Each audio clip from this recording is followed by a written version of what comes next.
Sejam bem-vindos à primeira aula live de 2019. Hoje, para a gente falar como vamos fisgar a geração Z, como fazer a contratação e a seleção desses jovens talentos que estão aí movimentando o nosso mercado.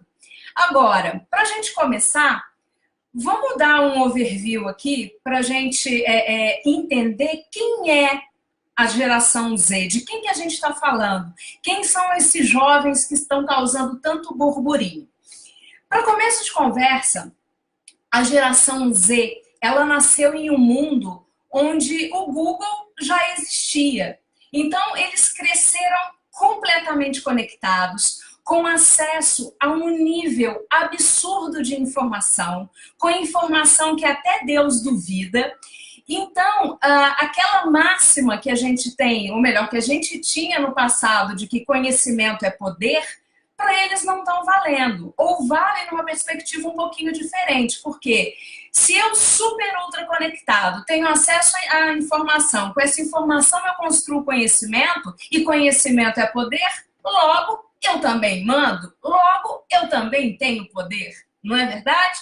Então, essa máxima não vale para ele, né? Essa frase tradicional não está valendo para ele. Então, eles chegam revolucionando o mercado, como a gente já conhece. E detalhe importante, estamos em 2019. Em 2020, ou seja, no ano que vem, mais de 20% da força de trabalho vai ser composta pela geração Z. Mais de 20%, aproximadamente 24% da força de trabalho que a gente vai ter, vai ser desses jovens, né? Agora, de quem que a gente está falando? Dizem que o fruto não cai longe do pé. Então, a gente vai começar falando dos pais da geração Z, né? E de quem que essa galerinha é filho? Eles são filhos daqueles que a gente chama de helicóptero. Quem que é o pai e mãe helicóptero? É aquele pai e mãe que está de olho no filho o tempo inteiro, monitorando o tempo inteiro, e ao menor sinal de problema, eles pousam lá e salvam esse filho. Ou seja, eles não correm risco, os pais não permitem que eles corram esse risco. Então, é uma geração que, de certa forma, eles ganharam tudo de uma beijada, né? De uma figura hierárquica ali que eles questionavam o tempo inteiro, né? E eu tô falando isso de bandeja, que eu sou mãe, né, de uma geração Z. Ele ainda não está no mercado de trabalho, mas tá nessa onda, né? Eu preciso negociar bastante aí com ele. Agora, essa super proteção interfere no mercado de trabalho de que forma? Porque vai afetar diretamente o comportamento dessa turma.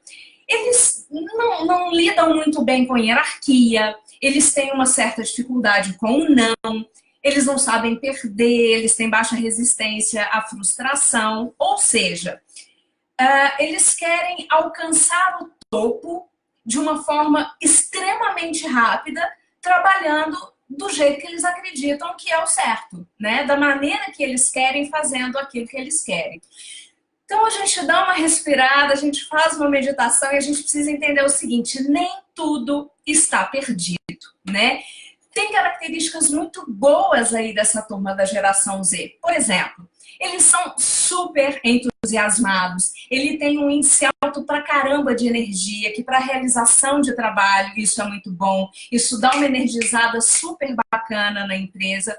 E tem uma característica, assim, por eles terem nascidos nessa era tecnológica e serem super conectados, ele tem uma facilidade com tecnologia que é muito bacana para ajudar na inovação dos nossos processos de produto, de serviço, de negócio. Então, a gente precisa saber aproveitar isso de uma forma positiva e produtiva, que é perfeitamente possível.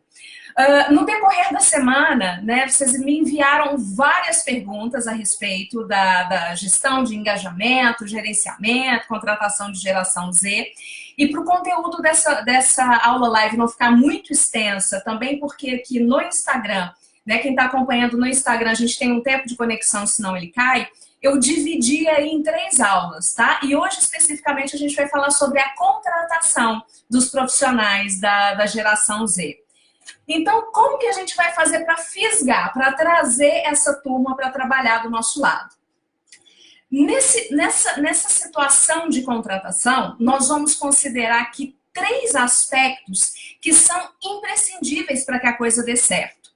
Essa divisão, ela é mais didática, porque no dia a dia a coisa vai fluindo, a gente vai trabalhando, vai acontecendo, mas só para entender, para ficar mais claro aqui, a gente vai dividir em 3 aspectos, ok? Escreve um ok para mim, por favor, para saber que Dani tá bacana, tô ciente. Primeiro que a gente vai dividir esse tema aí em 3 momentos. Hoje a gente vai falar sobre recrutamento e seleção dessa turma. E a gente vai começar agora a entrar nessa parte de recrutamento e seleção, dividida, então, em 3 aspectos para facilitar o entendimento, ok? Pessoal do Instagram já me deu ok, pessoal que está acompanhando aqui do Facebook me dá um ok para saber que a coisa está funcionando. Joia, bacana. Legal. Quais são, então, os 3 aspectos que a gente precisa considerar na hora de fazer, no momento de fazer o recrutamento e seleção desses profissionais jovens, né, da geração Z?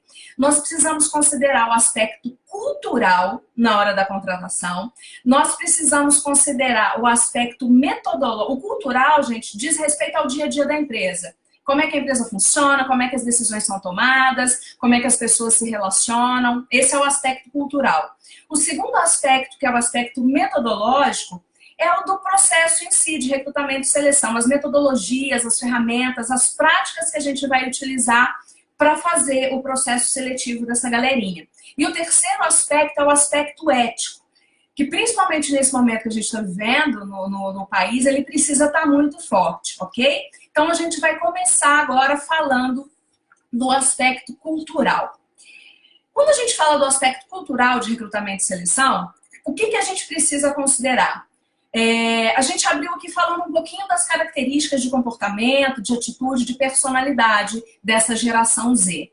Então, quando eu falo do aspecto cultural, eu preciso considerar o seguinte: a empresa para onde eu estou contratando, ela está aberta para receber esse novo perfil? Ou a área para onde eu estou contratando, ou o gestor que fez a solicitação?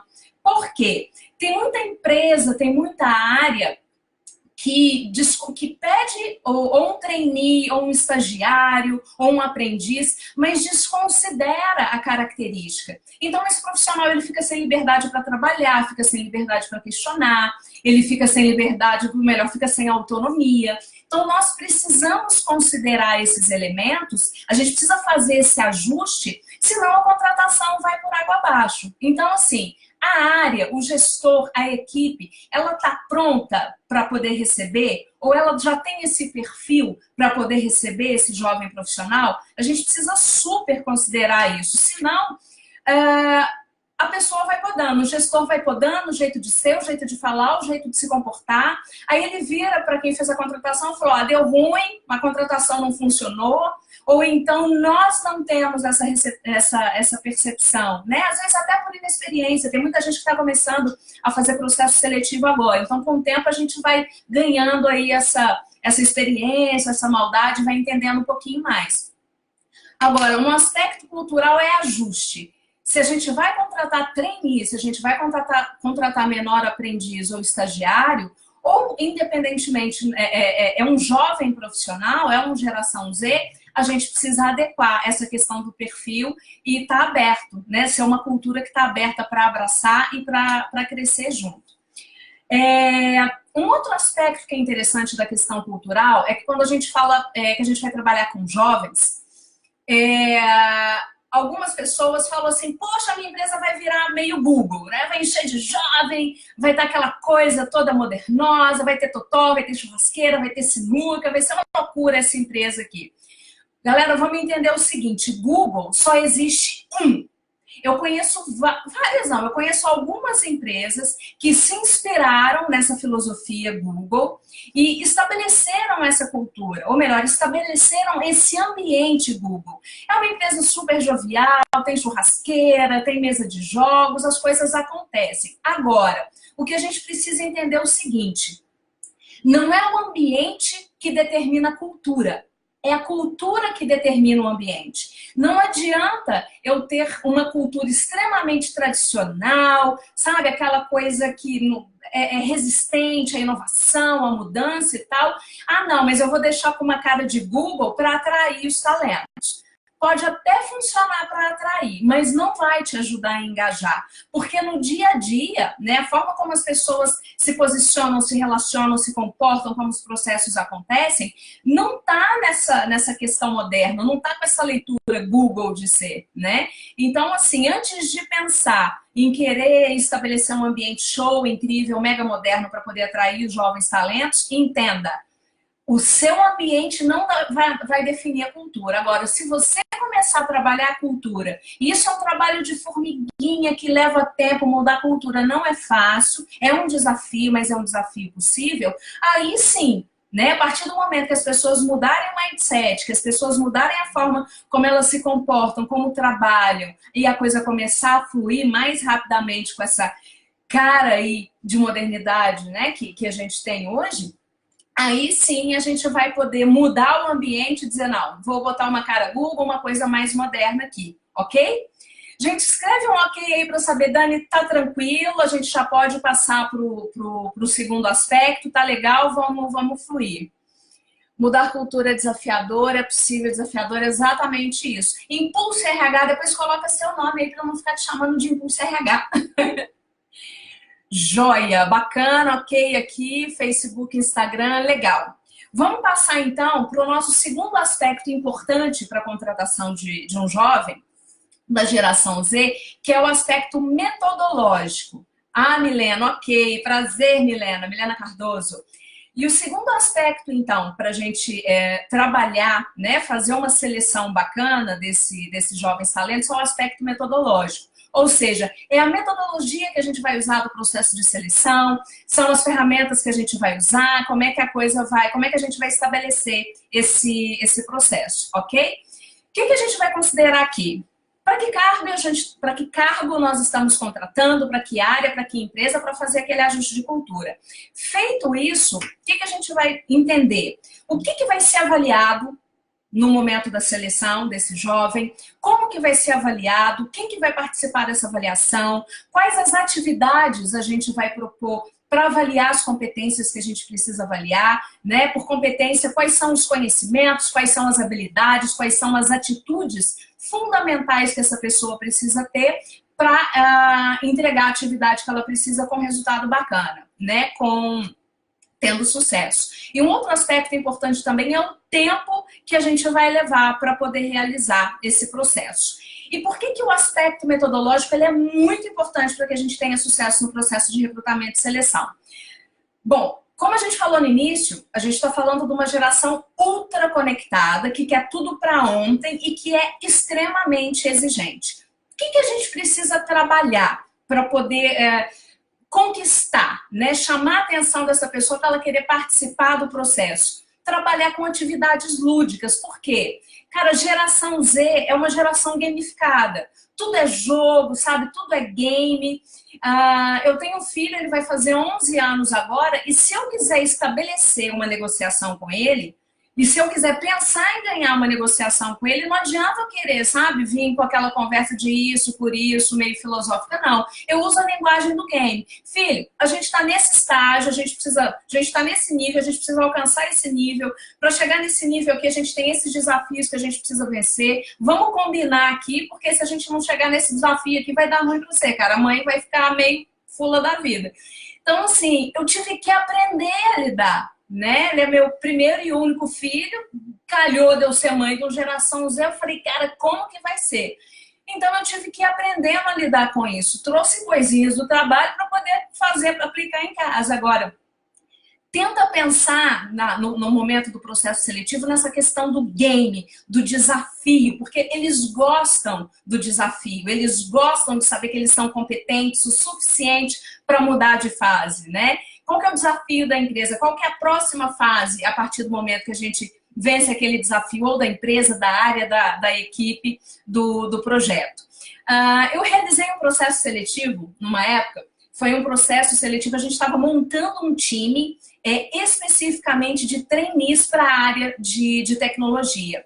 E isso eu estou falando, meu povo, lá do ano 2000, 2001, uma coisa mais ou menos assim. Então, ó, tem tempo que eu estou nessa brincadeira.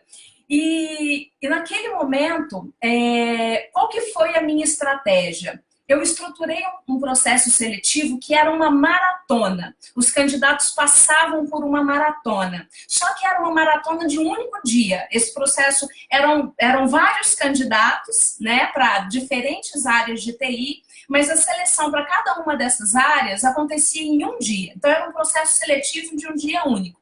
E era uma maratona. E quais as atividades, né, que compunham essa maratona? Eram jogos, eram provas, ou seja, era uma série de desafios, só que não era um desafio qualquer. Eram desafios baseados em situações reais da empresa. E como que eu fiz isso? Eu conversei com... Isso é um trabalho, gente, de consultoria interna em RH. Quem é da área de RH sabe que a gente chama isso de business partner. Então, quem trabalha hoje com solução em recrutamento e seleção precisa ser um BP, precisa ser um business partner da área para quem está contratando para a empresa, né? Que é um parceiro de negócio. Tem que ser um parceiro de negócio e entregar a solução. Então, eu conversei com os profissionais, com os gestores, com as áreas, com as equipes, para quê? Para entender como que era o dia a dia, quem eram os clientes que eles atendiam, quem eram as broncas que eles pegavam, quais os maiores desafios, os maiores problemas, as melhores alternativas de solução. E eu peguei toda essa informação, transformei isso em diversos games, em diversos desafios, fiz a aplicação disso e durante a aplicação eu fui avaliando as competências necessárias. Se os profissionais, se os candidatos, eles tinham os conhecimentos que eram necessários, se eles tinham as habilidades que eram cruciais para eles terem resultado no desenvolvimento diário do trabalho, se eles tinham a atitude, o comportamento que era esperado para que a gente tivesse sucesso.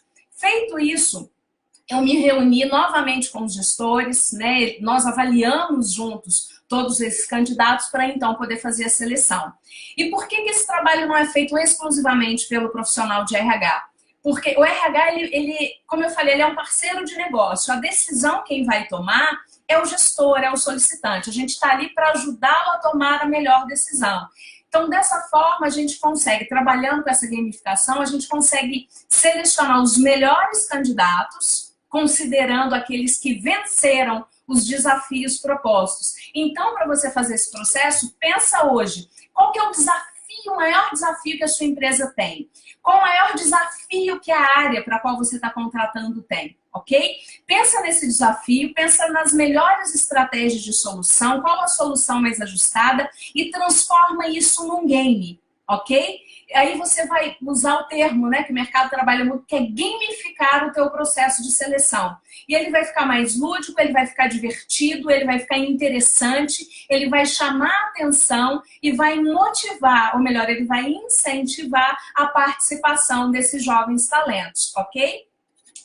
E, minha gente, entenda o seguinte, eu não estou desconsiderando aquele processo clássico de recrutamento e seleção, que a gente tem dinâmica, a gente tem entrevista, né? A gente tem as entrevistas coletivas, as entrevistas individuais. Isso continua existindo, né? A gente precisa usar esses processos. Agora, nós podemos nos beneficiar dos games, das aplicações tecnológicas. Gente, quem dera, né?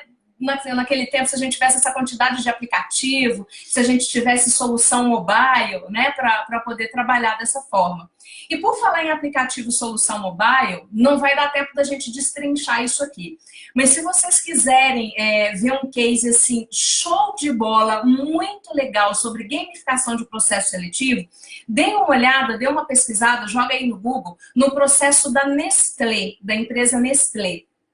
Eles têm um processo que eles usam game, eles usam aplicativo, eles usam WhatsApp, os candidatos vão recebendo desafios, é muito bacana, muito legal mesmo, vale a pena pesquisar, tá? Quem quiser se aprofundar, tem sites aí para poder trabalhar, dá uma olhada nesse caso da Nestlé. Bom, Detalhe importante também desse aspecto metodológico é do tempo, né? Eu falei no início. Por que o tempo é importante? Eu não sei se aconteceu, escreve aqui para mim, sim, quem já teve a seguinte experiência. Começou um processo seletivo com o número X de candidato, no meio desse processo, o número de candidatos diminuiu mais um pouquinho, no final do processo, tinha tipo quase ninguém no processo seletivo, muita gente tinha desistido. Escreve um ok aí para mim, ou melhor, escreve sim aí para mim, por favor, quem já passou por esse tipo de situação, que foi perdendo o candidato à medida que o processo seletivo ia avançando. E, pessoal, vamos lá. Deixa eu ver aqui o que tem mais. A Dani aqui, ó, já colocou que sim. Pessoal aqui no Face, pessoal começando a se manifestar. Gente, por que isso acontece? Vamos entender que já está difícil a gente encontrar gente boa no mercado. E a gente está falando de gente boa no universo de jovens da geração Z. Expectativa, vamos pensar o seguinte, eles têm um nível de expectativa muito alto, um nível de paciência muito baixo, e o senso de urgência dele já assim ultrapassou a estratosfera. Esse pessoal quer tudo para anteontem, eles são extremamente ansiosos. Então, toda semana, tem gente colocando aqui. Então, o que acontece? Quando o processo seletivo ele é muito longo, essa galerinha não tem paciência para poder participar. A coisa para eles vai fluindo. Está demorando com vocês, ele vai buscar um outro, ou pintou uma outra oportunidade, ou eles já estavam participando do outro processo e alguém chamou. Então, assim, se a gente quer trazer um talento, tem que identificar e trazer rápido, senão a gente vai perder essa figura. E para vocês terem uma ideia, quando o processo seletivo se estende muito, quando ele é muito longo, quase, ou melhor, tem uma margem de 30% de perda do número de candidatos. Imagina isso. Você termina um processo seletivo, perdeu 30% dos seus candidatos. E vai que aquele talento que você estava procurando estava no meio desses 30%. Dá ruim, cara. Então, a gente precisa agilizar a vida. Agora, como que eu consigo agilizar o time de um processo seletivo? Quando eu me dedico para fazer um planejamento. Por quê? O planejamento de um processo seletivo, por exemplo, gamificado, ele vai demandar tempo de você. Você vai ter que ter tempo para estudar a área demandante ou a empresa, né, para fazer esse trabalho de business partner. Você vai investir tempo para poder entender os desafios, entender as soluções, buscar case, desenvolver essas provas, essas atividades. Vamos agilizar a vida quando dedicamos tempo, um tempo de qualidade, para poder fazer, então, o planejamento dessas ações. Buscando os desafios, buscando as soluções, validando com os gestores se aquele desafio que a gente montou para fazer avaliação está ok, se aquilo vai ajudar a identificar os conhecimentos, as habilidades, as atitudes, o comportamento que a gente espera que a pessoa tenha. Então, tudo isso tem que fluir.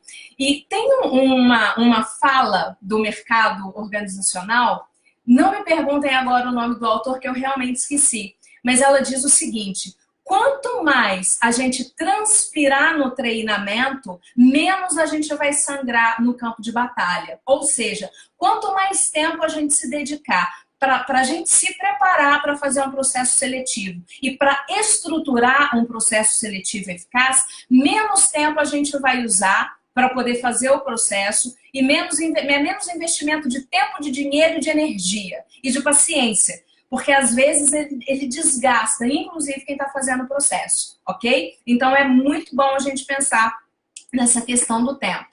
Pessoal, ok aqui no segundo aspecto? A gente já pode passar para o terceiro? Me dá um ok se tiver, Dani, legal, entendi, ficou claro, tá bom? Se você tiver dúvidas, anota aí e deixa aí que no final a gente vai abrir, tá bom? Para esclarecer todas as suas dúvidas.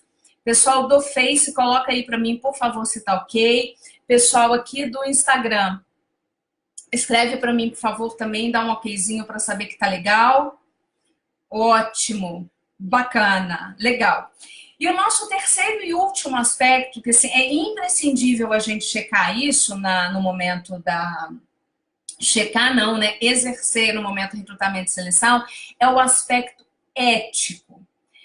E onde que entra a ética aí? Primeiro, na questão do sigilo das informações, né? A gente está lidando com informações pessoais, então, assim, sigilo total, né? Tem até uma ética aí que é bem específica, assim, do RH, às vezes, profissionais do RH precisam se comunicar, precisam trocar informação a respeito de um determinado candidato.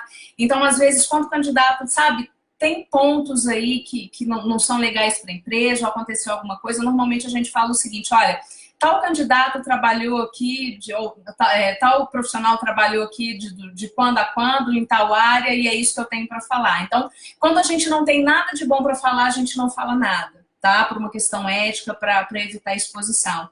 E até mesmo o processo, né, meu povo? A gente precisa entender isso também.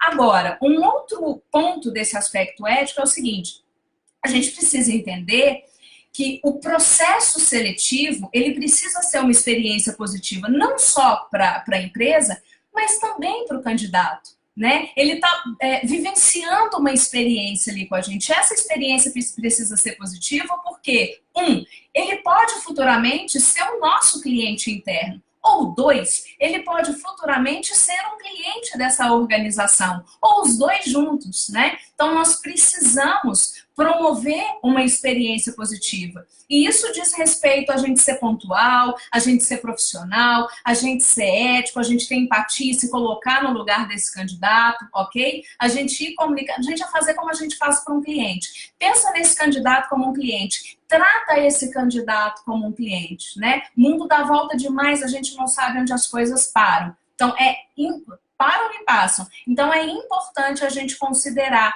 essa experiência positiva. Um outro aspecto é trabalhar de tal forma que essa experiência, além de positiva, ela promova um aprendizado para o candidato. Mesmo que ele não seja aquele escolhido, profissional selecionado para a função, mas que ele tenha um aprendizado, que você dê um retorno para ele. E aí a gente entra no aspecto do feedback.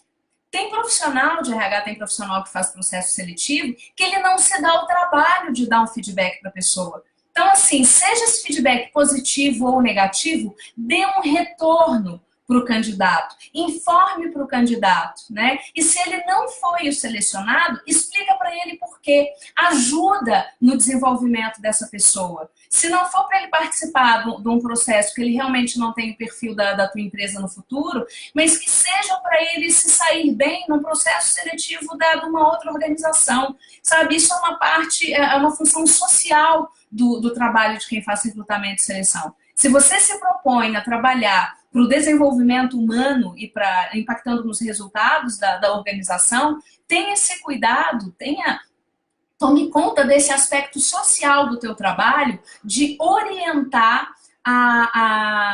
esse desenvolvimento, ok?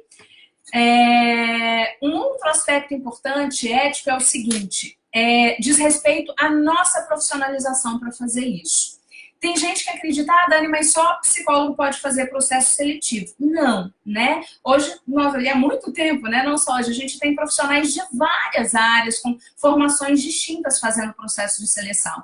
A questão é, somente o psicólogo pode fazer uso dos testes, né? Os famosos testes. Aí é de uso específico, de uso exclusivo dos profissionais de psicologia, registrados no conselho e tudo mais. Tanto que para comprar uma avaliação, você precisa ter um registro no conselho. Agora, nós temos outras infinitas ferramentas que particularmente, aí é a minha opinião, tá? A opinião pessoal da Dani, particularmente eu prefiro, que são esses desafios comportamentais. Porque quando a gente vê, às vezes a gente faz um teste, vamos pensar na situação do teste, né? A pessoa faz um teste, ela não tá num dia muito legal e tal. Tanto que se ela faz um teste num dia que ela não tá legal e faz outro que ela tá bem, o resultado desse teste vai ser diferente.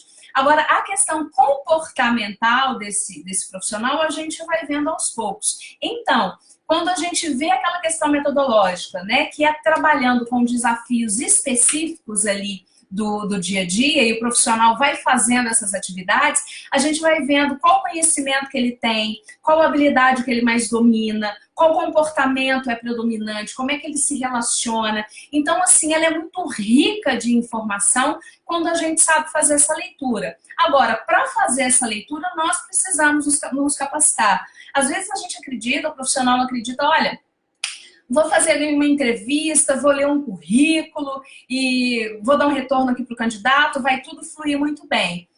Vamos entender o seguinte, isso aqui, ó, papel aceita qualquer coisa. Eu posso escrever aqui que eu sou PhD em física quântica. Ler pra caramba sobre física quântica. No momento da entrevista, falar um monte de informação para você que é verdadeira, mas não é nada disso, né?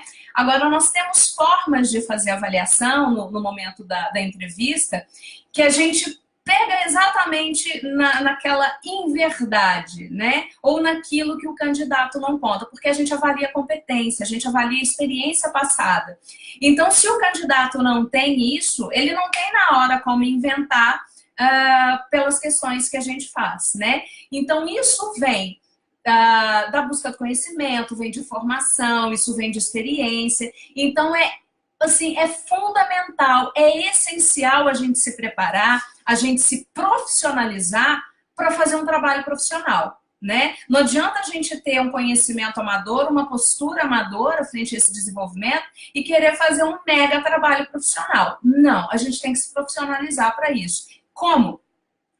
Eu vou fazer treinamento, vou fazer curso, vou participar de seminário, de palestra, vou participar de lives, né, de encontros virtuais como esse que a gente está fazendo aqui. Eu vou conversar com profissionais mais experientes, enfim, são várias as alternativas. Agora, o importante é você se capacitar. Sabe por quê, gente? Para a gente encerrar, para eu contratar os melhores talentos, eu preciso ser um grande talento na seleção. E eu preciso ter grandes habilidades para poder fazer. Eu não contrato os melhores se eu não for o melhor, se eu não buscar o melhor. A melhor técnica, a melhor formação, a melhor forma. Entende? Então, assim, se eu quero ter o melhor, eu preciso oferecer o melhor. Eu preciso ser um profissional capacitado, eu preciso ter conhecimento, eu preciso desenvolver as minhas habilidades para eu conseguir formatar um processo seletivo específico para aquele público que eu estou buscando. No nosso caso hoje é a geração Z. E como a gente viu aqui, eu acho que a grande palavra, né, que empacota essa nossa live de hoje é a questão da gamificação. Pensa naquilo que você precisa entregar para o teu cliente, no teu produto, no teu serviço, naquilo que a tua empresa precisa fazer, que a sua área precisa fazer como um desafio. Transforma esse desafio num game. Valida como especialista. Testa. Dani, como é que eu vou testar isso? Pega a galera da área, pega a galera da empresa, gente. Pega os profissionais, a gente está ali para se ajudar. Então, pega um dia e faz um teste, faz uma simulação daquelas atividades com os profissionais da empresa. É um termômetro super bacana para a coisa fluir, tá bom? E antes da gente fechar e passar para a pergunta, eu quero deixar duas dicas legais para vocês. Para quem curte série, tem uma série no Netflix chamada 3%, tá? Não deixem de colocar, gente, seus e-mails. Quem está aqui no Facebook, deixa para mim, por gentileza, o e-mail no comentário para eu mandar essas dicas para vocês, mais o infográfico dessa aula. Quem está aqui no Instagram, manda mensagem direta para mim com teu e-mail para eu te colocar na lista VIP para enviar esse material. E essas dicas, né? Então, essa série que está na Netflix, ela se chama 3%. É uma série brasileira que trata... Vou falar aqui sem dar spoiler, tá? Ela fala de um processo seletivo que é feito em um mundo, né? Um mundo fictício, aí, um mundo da ficção. Existe um processo seletivo que é feito com toda a população jovem. Então, quando os jovens completam 20 anos, eles passam por um processo seletivo para eles terem a oportunidade de viver em um mundo melhor, ok? Eu não vou falar mais porque eu vou acabar dando spoiler que eu sou língua solta. Mas assistam essa série 3% e assistam com o olhar de não só de quem faz o processo seletivo, mas assistam também prestando muita atenção no comportamento, nas atitudes, nos conhecimentos dos candidatos, né? Que é exatamente essa geração Z, essa geração que está entrando no mercado de trabalho. No caso da série, eles estão disputando uma vaga num mundo melhor. E uma outra dica que eu quero deixar depois da série é de um livro. Deixa eu pegar o nome aqui para eu não falar bobagem para vocês. Ele se chama O que Todo Jovem Talento Precisa Aprender. É um livro do Bruce Tugan. E ele é muito bacana, que ele é um especialista em geração Z, então esse livro é muito legal, que fala não só do perfil dessa moçada, mas como que nós podemos melhorar os resultados fazendo uma gestão mais interessante, mais ajustada, mais aderente a esses jovens, ok? Reforçando, para receber o infográfico dessa aula, deixa seus e-mails para mim nos comentários ou me manda por mensagem direta aqui no Instagram, tá bom?